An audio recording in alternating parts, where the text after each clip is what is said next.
Eto, game 4 na agad. Minabadali nyo ako, boss. Ine-edit pa kasi ito eh. So, kailangan manalo nila Pangs dito, guys. 1-2 na po ang standing natin. Ayan, nakaling na si Pangs. Tapos naka-YSS naman si Nikolai. AP Bren versus Team Fuego. Kailangan pala matuto nila Pangs to. Para umabot tayo sa finals. So, eto na.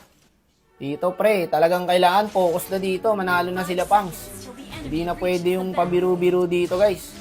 So, ganun pa rin naman yung player ng Team Fuego, guys, tsaka AP Bren. Walang nabago. Sila pa rin. Panoorin nyo na lang, guys, sa Game 1, Game 2, tsaka Game 3. Eto, grabe. Mainit na si Pangs dito, boss. Kaso, bad trade yata to. Namatay siya. Ayun lang. Magkaka-turtle na. Pero mukhang aabot si Pangs, boy, ha. Ayun na, papunta na. Tignan natin kung masisilat pa ni Pangs to. Pumapalag to, mga bossing, ha. Itong si Nikolai. Sa retriyan kay Pangs.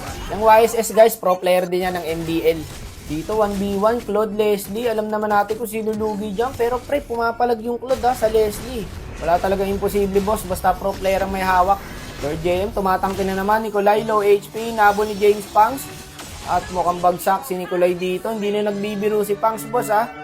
Kailangan matuto nila to para finals tayo. 1-2 na po ang standing natin. Oop, Nova dito. Nakatakas pa. Mukhang hindi na kukonti si Pangs dito, guys. Kasi trumade pala siya doon sa mid. Pinitas niya yung ib. So, mukhang bad trade yun kasi mas mahalaga ang turtle sa kills eh. Tapos rumekta pa si Nikolai sa top lane. Nakakuha pa ng isang tower. Pero mukhang may ipit siya rito. Buhay pa kaya si Nikolai dito, mga boss. At mukhang mabubuhay pa nga. Claude dito, BMI Flicker. Grabe nga yan. Tol, wala na nagbibiro dito ah. At dito naman sa bot lane, mukhang delikado si Angry Peds.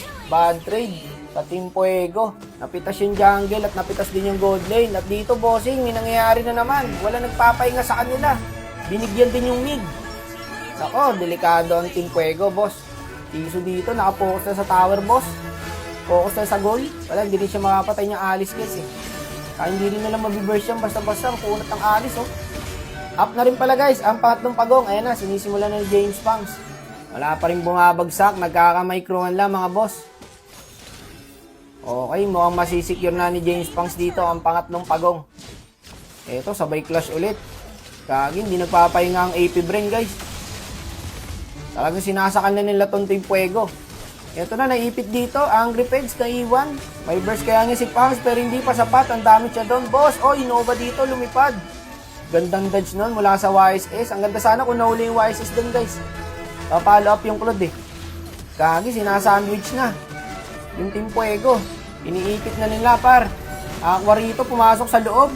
Kung ipipilit yata nila yung YSS, guys. Aqua, kinulong sa aquarium. Ayun, hindi siya nakalabas, boss. Lagkita niya sa ib.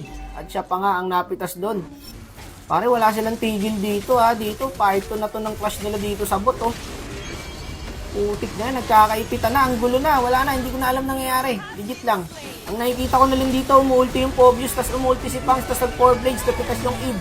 Yun na lang po ang nakikita ko, mga boss. Kaya hanga ako sa mga shoutcaster ng MPL tsaka MDL, eh. No, sa mga ganung pangyayari, paano nila nababanggit lahat ng skills? Mga idol, eh, no?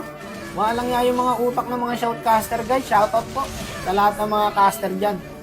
Gagi ka, pinilit ni Nikolai yung Claude. At siya pa ang napitas doon. Aqua dito, kinulong na naman sa aquarium.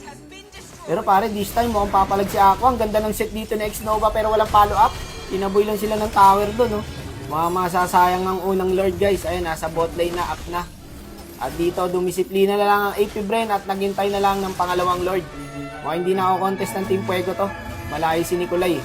Okay, second Lord na tayo. Tignan natin kung madedepensahan pa ng Team Fuego to. Ang ganda ng set ng X-Nova dito, boss. Hindi lang natin nakita pero pumalo up dito yung Claude, par. Ang gandang set nun. Pero mukhang na-counter set sila doon ng bahagya. Nakakuha ng Team Fuego si Shizu pero bagsak ang dalawa sa kanila at tatlo na lang po ang magdedep para sa Team Fuego natin. Napabagsak naman nila ang pangalawang Lord. Pero mukhang diretso ang kumain ni Sir James Pangs dito. Lord JM with the second skill flicker. Sabay follow up ng ulti ni Pangs. Good kuman yung, guys. Sinamantala na nila. Tatlo na lang natitira sa Team Fuego, eh. At mukhang tuto tayo. Umabot tayo ng finals, boss. Last one, finals! Ito na, bar! Let's go! Ito maganda panoorin, itong finals na to, guys. Tumagal tong laban na to na late game.